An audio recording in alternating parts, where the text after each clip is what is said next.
नमस्कार, रीवा टाइम्स में आपका स्वागत है। मैं आपके साथ प्राप्ति तिवारी और आज हमारे साथ खास बातचीत के लिए जुड़े अखिल भारतीय ब्राह्मण समाज के युवा मोर्चा के प्रदेश उपाध्यक्ष जेपी मिश्रा जी।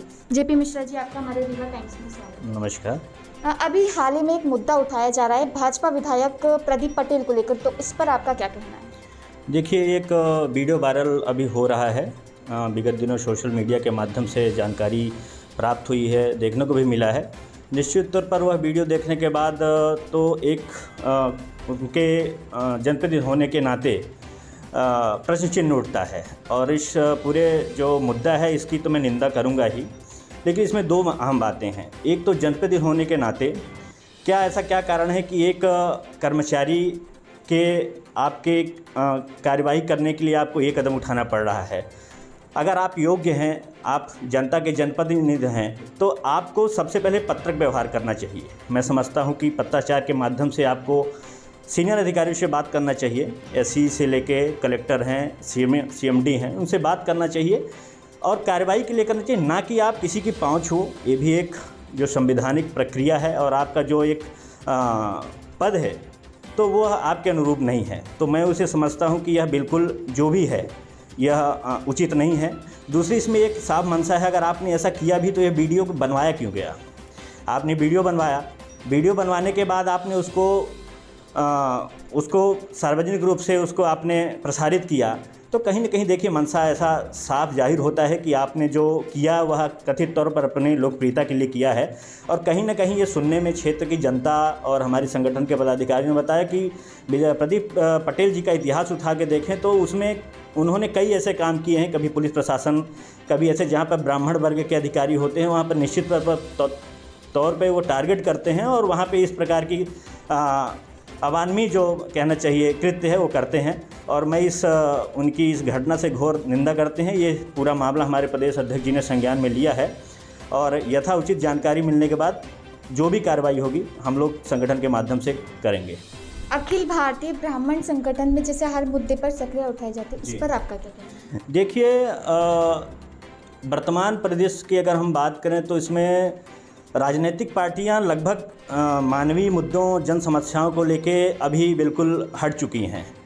जो उनके कार्यकर्ता हैं या जो जनप्रतिनिधि हैं वह आज के समय में वो सिर्फ अपनी टीआरपी के लिए काम कर रहे हैं। और देखा जाए तो जब राजनीतिक पार्टियां हो, पक्ष हो विपक्ष हो, जनता के लिए ही चुना जाता है। चाहे पक्ष हो और विपक्ष का काम है कि जनता के मुद्दों को आवाज़ उठाए। विधानसभा में, लोकसभा में जनप्रतिनिधि चुन के जाते हैं, लेकिन जब ये स्थिति निर्मित होती है तो समाज को आगे आना पड़ता है। तो संगठन का हमारा यह कार्य है कि जो भी जनमानवीय भावनाओं को देखते हुए जो जन समस्या है तो हम स्वयं उस पर अमल करते हैं, हम उसको करने का प्रयास कर रहे हैं, लेकिन उसको राजनीतिक मंच पे भी हम उस मुद्दा को ला रहे हैं, क्योंकि एक सामाजिक व्यवस्था को चलाने के लिए सभी समाजों का वहाँ पे होना ज़रूरी है। और मैं समझता हूँ कि हमारा संगठन पूरे प्रदेश के 54 जिलों में अभी लगातार 3 वर्षों से कार्य कर रहा है। हमारे प्रदेश अध्यक्ष पंडित पुष्पेंद्र मिश्रा जी, राष्ट्रीय अध्यक्ष संजय त्रिपाठी जी, दिल्ली से संगठन का एक मोटिव ज़रूर है कि जो भी हमारे ब्राह्मण अधिकारी हैं, जो ब्राह्मण नेता हैं, मैं आपको बताना चाहता हूं कि पिछले साल जब चुनाव हुआ था, चुनाव के सरकार बनी, तो हमने किसी पार्टी विशेष को हमने सपोर्ट नहीं किया है। हमने वहाँ पे भोपाल के मरियाट होटल में जितने भी सम्मानित, चाहे विधायक हों, चाहे मंत्री हों, पक्ष हो विपक्ष हो, हमने सबका मरियाट में लगभग 32 विधायकों मंत्रियों का हमने सम्मान किया। सम्मान इसलिए किया कि समाज में आपकी जिम्मेदारी क्या है, समाज में आपकी जो भूमिका है वो क्या होनी चाहिए। उनको हमने ये बताया कि समाज में आपकी ज़रूरत है, समाज को, और विप्र जो समाज है, ब्राह्मण समाज है, सभी का मार्गदर्शन करता है। ऐसा नहीं कोई एक समाज के लेके हमारा कार्य है। विप्र हम लोग क्या है कि सर्वे बंधु सुखिना में हम लोग बिलीव करते हैं। सर्वे संतु निरामया सर्वे भद्राणि पश्यन्तु मा कश्चित् दुःख भाग् भवेत्। इसमें हम लोग कार्य कर रहे हैं। और जो यह राजनीतिक है तो राजनीतिक परिप्रेक्ष्य हमारा कोई नहीं है, लेकिन हाँ, जब ऐसा लगता है कि समाज में कोई भ्रांति पैदा हो रही, समाज को ज़रूरत है, वहाँ पे हम अपनी मुद्दा उठाते हैं, चाहे वो जिस मोर्चे पे हो, किसी भी पार्टी का हो, लेकिन उसको हम प्रमुखता से रखते हैं। हमारे प्रदेश अध्यक्ष जी ने बिल्कुल प्रमुखता से पूरी बात को रखी है, गंभीरता से लिया है और इसे जो भी होगा उचित कार्रवाई हम लोग करेंगे आगे। अच्छा, अखिल भारतीय ब्राह्मण समाज का ऐसा क्या रीज़न है जिससे आप लोगों ने अलग अलग क्षेत्रों में संगठन बनाए हैं? देखिए, ऐसा है कि वर्तमान समय को अगर हम देखें तो लगभग सभी सामाजिक संगठनों ने अपना संगठन तैयार किया है। तो ब्राह्मण समाज क्यों नहीं, हमने कोई एक ऐसा संगठन नहीं बनाया है जो एक स्तर जिला स्तर पे हो। हमने राष्ट्रीय संगठन बनाया जो 7 राज्यों में कार्य कर रहा है, और इसलिए किया कि अखिल भारतीय एक ही मंच, एक ही बैनर के तले सभी संगठन आएँ और प्रमुखता से जो भी समाज के हित में जो भी कार्य हो, जो भी चीज़ें हों, उनको प्रमुखता से रखें। समाज कल्याण के लिए जो भी योगदान हो हम लोग करें। अपनी धर्म, अपनी संस्कृति, लोकचार जो भी है उसको यथावत बनाए रखने के लिए आज की जो युवा पीढ़ी है उससे निश्चित तौर पर चिंता का विषय है।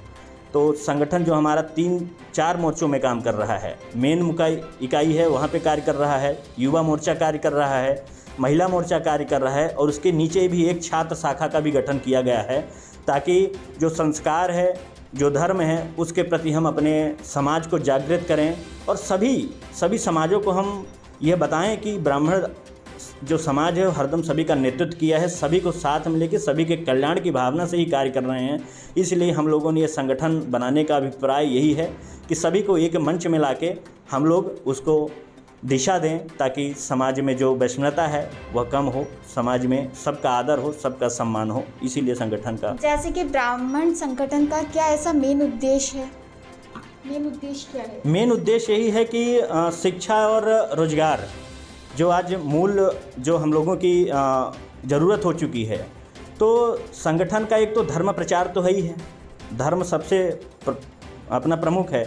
उसके साथ साथ में हम लोग युवा वर्ग को जो होता है, विद्यार्थी वर्ग है, उसका हम लोग विशेष तौर पे अभी हमारे भोपाल में देखेंगे आप तो हम लोगों ने एक मुहिम चलाई थी कि जो भी हमारे विप्र समाज के जो भी कोई भी क्षेत्र हो, चाहे कोचिंग संस्थान हो, चाहे कॉलेज हो, चाहे स्कूल हो, हम लोग प्रयासरत हैं ये कि कोई भी ऐसा बच्चा हो जो असहाय हो, उसके शिक्षा में दिक्कत आ रही हो, तो चाहे जन कल्याण योजनाओं के माध्यम से हम उसका लाभान्वित करें, या तो हम लोग ये कोशिश करते हैं कि जितना भी अगर आप सहयोग कर सकते हैं फीस में या उनके पढ़ाई में निःशुल्क, हम लोगों ने विशेष कर रखा था कि आप 10 बच्चों को आप निःशुल्क शिक्षा की व्यवस्था करें।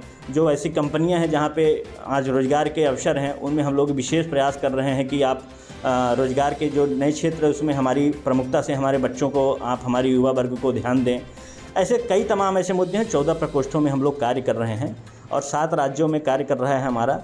दिल्ली में भी हमारा संगठन महाराष्ट्र हो गया, राजस्थान हो गया, छत्तीसगढ़ हो गया, उत्तराखंड हो गया, मध्य प्रदेश हो गया, उत्तर प्रदेश हो गया, सभी संगठनों में सक्रियता से हम लोग कार्य कर रहे हैं। और उद्देश्य भी यही है कि जन समस्याओं को और जो जनहित में है और जो हमारा संस्कार है उस धर्म की रक्षा हो और समाज का कल्याण हो। इसी उद्देश्य से हम लोगों ने संगठन में कार्य कर रहे हैं। जैसे कि आपने अभी बताया लोगों की मदद करना, तो इसमें आपको जनता से किस प्रकार का सहयोग मिला है, किस प्रकार से? देखिए, जनता तो सहयोग इसमें कोई ऐसा नहीं है कि किसी को मिलता है, अप्रोक्ष रूप से कोई सहायता करता भी है, लेकिन सबसे हम लोगों का जो इसमें जो मोटिव है हम लोगों का कि सक्षम जो व्यक्ति है, पहले आप सक्षम होंगे तभी आप किसी की मदद कर पाएंगे। तो हम लोग सबसे पहले प्राथमिकता में ये रखते हैं कि जब आप सक्षम हो और आपकी कोई ऐसी संस्था है, कोई आपकी ऐसी योजना है, तो वहाँ पे आप जो है तो हम उनसे मदद लेते हैं कि आप प्रशासनिक में बैठे हैं तो आपके पास जो भी रिसोर्सेस हैं उन पे आप हमारे संगठन के जो असहाय बच्चे हैं, जो ऐसे लोग हैं, कोई भी हो, गरीब हो या किसी की भी हो, घर की समस्या है, शादी ब्याह की समस्या है, कहीं पे विद्यार्थी जाता है उसके रुकने की व्यवस्था है, ऐसे तमाम कई ऐसी चीज़ें हैं जहाँ पे संगठन के हम लोग जो सक्षम व्यक्ति हैं उनको हम लोग अपने संगठन में उनको जोड़ने का प्रयास करते हैं और उनको समझाते हैं। और निश्चित तौर पर जब आप निष्पक्ष और निस्वार्थ भाव से आप सेवा करते हैं ना, तो निश्चित तौर पर संगठन को जन भावनाओं का भी सपोर्ट मिलता है और सभी अन्य समाजों के भी लोग का हमको समर्थन मिल रहा है। ऐसा नहीं है कि कोई विप्र समाज का ही मिल रहा है, सभी समाजों का मिल रहा है। और हम लोग कोई जातिवादी कोई विशेष ऐसी चीज़ों को हम लोग प्रायोरिटी नहीं करते। अभी हाल में ही आपके रीवा में फरवरी में हमने 7 फरवरी को बच्चों मेधावी छात्रों का हमने सम्मान रखा था। तो हमारे राष्ट्रीय अध्यक्ष जी संजय त्रिपाठी जी और प्रदेश अध्यक्ष पुष्पेंद्र मिश्रा जी, अंशुल जो हमारे मिश्रा जी हैं प्रदेश संयोजक हैं, इन्होंने बड़ा कार्यक्रम रखा। इसमें सभी वर्गों के बच्चों को उन्होंने लैपटॉप, टैबलेट और जो भी उनको उत्साहित प्रोत्साहित करने के लिए जो भी उनको देना चाहिए उन्होंने किया। तो कोई ऐसा नहीं है कि किसी विशेष एक वर्ग को, सभी वर्गों का है, सभी वर्गों को सम्मान होना चाहिए। सद्भावना के साथ सभी को इस देश में इस समाज को चलाने के लिए सभी की जिम्मेदारी है। उस जिम्मेदारी का निर्वहन करने के लिए हमारा समाज जो है तो तत्पर अग्रसर है। अब आपके संगठन की आगे की क्या प्लानिंग है, किस प्रकार से कार्य करेंगे? देखिए, संगठन की अभी हमारी जो रूपरेखा है तो संगठन का लगभग विस्तार मध्य प्रदेश में हो चुका है। हमारी महिला मोर्चा बहुत सक्रिय है और राजस्थान में अभी जो हमारे संगठन का विस्तार है, चूँकि अभी विगत वर्षों से अभी कोई ऐसी हम लोगों का कार्य योजना में आना जाना नहीं हो पाया है, क्योंकि ये कोरोना महामारी के कारण जो है तो अभी, लेकिन जो भी अभी जूम मीटिंग और जो भी सोशल प्लेटफार्मों के माध्यम से जो हम लोग कर रहे हैं तो विस्तार कर रहे हैं और सभी राज्यों में हम लोग संगठन को खड़ा करने का हमारा प्रयास है। हमारे जो राष्ट्रीय अध्यक्ष जी हैं, जो प्रदेश अध्यक्ष जी हैं, राष्ट्रीय संगठन मंत्री जी हैं, लगातार इस विषय में प्रयास कर रहे हैं कि संगठन की नींव और जो छोटे छोटे संगठन हैं उनको एक मंच में लाएँ और जो भी समाज के लिए उचित हो, हितकर हो, उस दिशा में हम कार्य करें। उसी दिशा में संगठन हमारा लगातार कार्य कर रहा है। अच्छा, आपके संगठन ने लॉकडाउन में किस प्रकार का कार्य किया? जैसे लोगों को काफ़ी सारी तकलीफों का सामना करना पड़ा, तो आपके संगठन ने उन लोगों की किस प्रकार से मदद की? देखिए, संगठन में अभी पिछले लॉकडाउन की मैं बात करूं, हमने इंदौर में हमारी जो पूरी टीम है तो वहाँ पे 700 लोगों को निःशुल्क राशन वितरण उनका कराया गया। रोड में जो लोग चल रहे थे उनके लिए निःशुल्क भोजन की पेय व्यवस्था हो गया, जूते चप्पल की व्यवस्था हो गया। इंदौर से लेके भोपाल में पुजारियों को, आपको बताने में हर्ष भी महसूस कर रहा हूँ कि भोपाल की राजधानी में हमारे प्रदेश अध्यक्ष जी ने लगभग 500 पुजारियों को नियमित रूप से उनकी भोजन व्यवस्था की और सरकार से भी इस विशेष की मांग की कि आप जो पुजारी को हो उनकी भत्ता के लिए 5000 जो दैनिक उनका मासिक जो वेतन है आप तय करें। क्योंकि क्या हो रहा है कि इस लॉकडाउन में सभी के पास समस्याएं हैं, रोजी रोटी का संकट है। तो संगठन का ये प्रयास था कि सभी वर्गों के लोगों का, ऐसा नहीं है कोई संगठन, सभी वर्गों के लोग जहाँ पे ज़रूरत चीज़ें हैं।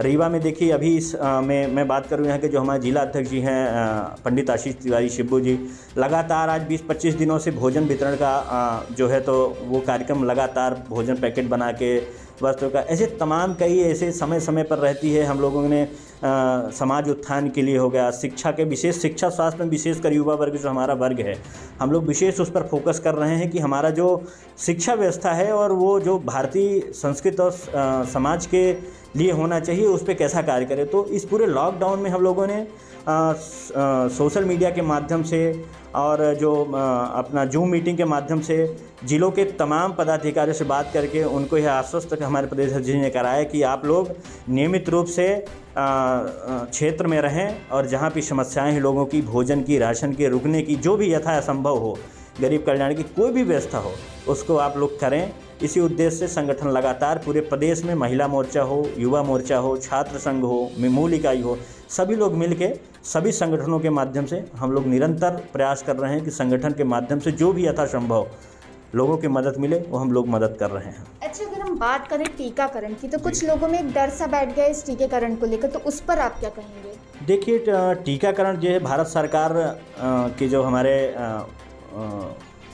मोदी जी हैं उन्होंने इसको अभियान चलाया है और जागरूकता का अभियान है। देखिए, ये महामारी है, इसमें एक सबसे बड़ी बात जो निकल के आती है कि हमारे जो देश में है तो एक 3 वर्ग के लोग हैं। एक प्रबुद्ध वर्ग है और एक जो व्हाट्सएप और फेसबुक के जो व्याख्याता हैं, तो इनसे बचने की विशेष ज़रूरत है।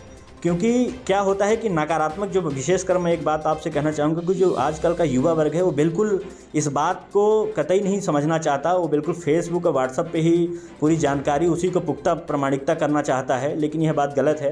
टीकाकरण के संबंध में ये है कि जो भारत सरकार की गाइडलाइन है, जो हमारे वैज्ञानिकों ने इतनी मेहनत से इस टीकाकरण को किया है, तो इस टीकाकरण को पूर्ण रूप से जो सरकार की गाइडलाइन है उसका पालन करते हुए टीकाकरण को जितना अधिक से अधिक हो लोगों तक जागरूक फैलाएं और स्वयं लगवाएं। मेरा यही है कि टीकाकरण को पूर्ण रूप से सफल है और उसको सभी को एक्सेप्ट करना चाहिए। अच्छा, आप हमारे रीवा टाइम्स के माध्यम से समाज के लोगों से क्या कहना चाहेंगे? देखिए, मैं आपका रीवा टाइम्स काफ़ी अच्छा कार्य कर रहा है, काफ़ी दिनों से सक्रिय है और मैं शुभकामनाएं देता हूं। और मैं समाज से सभी लोगों से मेरा यही आग्रह होगा कि जो अभी वर्तमान स्थिति है वो समाज को जोड़ने के लिए है। आप समाज को जोड़ें, समाज में जो विकृति है उसको दूर करने का प्रयास करें। क्योंकि अब ये जो युवा वर्ग है, जो इसकी तादाद है और यही युवा वर्ग देखने को मिल रहा है कि कतई समाज के प्रति वो चिंतित नहीं है। वो आज वर्तमान परिस्थिति में जीना चाहता है, लेकिन अगर आप वर्तमान बस में जियोगे तो आपका भविष्य बिल्कुल आने वाली पीढ़ी का ख़त्म हो जाएगा और जो 21वीं सदी का सपना है वो कैसे पूरा होगा। इसलिए मेरा इस आपके चैनल के माध्यम से सभी दर्शकों से मेरा विशेष आग्रह होगा कि आप लोग युवाओं को सही मार्गदर्शन करें, जो जहाँ पे हैं युवाओं को अधिक से अधिक उनको जोड़ने का प्रयास करें, जो कहीं मिसगाइड हो रहे हों, नशाखोरी है, इनसे आप व्यसन से दूर रहें, अपने आप को एक सकारात्मक दिशा में आप लोग प्रयास करें तो बेहतर होगा। उससे समाज सशक्त होगा, आप सशक्त होगे तो नई पीढ़ी सशक्त होगी और उससे ऊर्जा का संचार होगा। जो व्यसनता है और राजनीतिक जो परिदृश्य है उस राजनीतिक परिक्षेप में आपका हस्तक्षेप होना चाहिए, सही दिशा में होना चाहिए, किसी की चाटुकारिता और गुलामी नहीं होनी चाहिए। मेरा ये विशेष आग्रह होगा युवा वर्ग से कि आप राजनीतिक पार्टियों को आप तभी आप सपोर्ट करें जब आपके हित और आपके काम के और जो मुद्दे हैं उन मुद्दों को भी आप सजो के रखिए। आने वाला चुनाव हो, चाहे नगर पालिका के हो, चाहे नगर निगम का हो या विधानसभा का हो या लोकसभा में हो, आप उन मुद्दों को आप विशेष तौर पर आप संजो के रखिए। और जब समय आए तो जनप्रतिनिधि की भी एक कार्यप्रणाली, एक उसको कहना चाहिए टारगेट होना चाहिए कि आप क्या कर रहे हो। आपकी जो दी गई हुई आपकी थी उसमें आपने आज तक कोई कार्रवाई नहीं की है, नई नई घोषणाएं कर रहे हो, तो निश्चित तौर पर एक जनप्रतिनिधि के अंदर भी एक डर का भाव पैदा होगा। उसकी एक कहना चाहिए कि दिशा तय होगी कि समाज में किस प्रकार से कार्य करना चाहिए, क्योंकि आज सभी वर्ग, सभी समाज के लोग जागरूक हैं। जब हम जागरूक होंगे तो निश्चित तौर पर ये पूरा समाज और व्यक्तित्व, राजनीति और सिस्टम सब कुछ बदलेगा। निश्चित तौर पर यही मेरा आपके चैनल के माध्यम से निवेदन होगा, आग्रह होगा सभी से। धन्यवाद, आप हमारे साथ यूं ही बने रहिए।